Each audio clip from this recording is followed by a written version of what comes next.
இறை வார்த்தை மத்தேயு நற்செய்தி 1ஆம் அதிகாரம் 16, 18 முதல் 21 மற்றும் 24 இறை திருவசனங்கள். யாக்கோப்பின் மகன் மரியாவின் கணவர் யோசேப்பு. மரியாவிடம் பிறந்தவரே கிறிஸ்து என்னும் இயேசு. இயேசு கிறிஸ்துவின் பிறப்பையொட்டிய நிகழ்ச்சிகள். அவருடைய தாய் மரியாவுக்கும் யோசேப்புக்கும் திருமண ஒப்பந்தம் செய்யப்பட்டிருந்தது.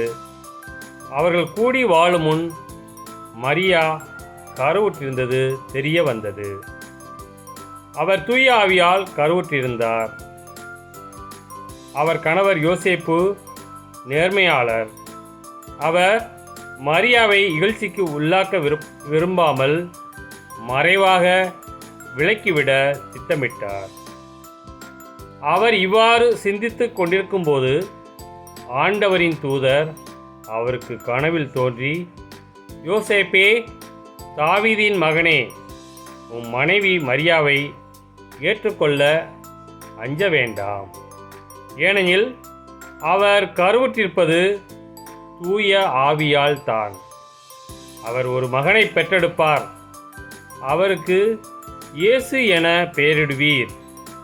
ஏனெனில் அவர் தம் மக்களை அவருடைய பாவங்களிலிருந்து மீட்பார் என்றார். யோசேப்பு தூக்கத்திலிருந்து விழித்தெழுந்து ஆண்டவரின் தூதர் தமக்கு பணித்தவாறே தம் மனைவியை ஏற்றுக்கொண்டார். கிறிஸ்துவின் நற்செய்தி.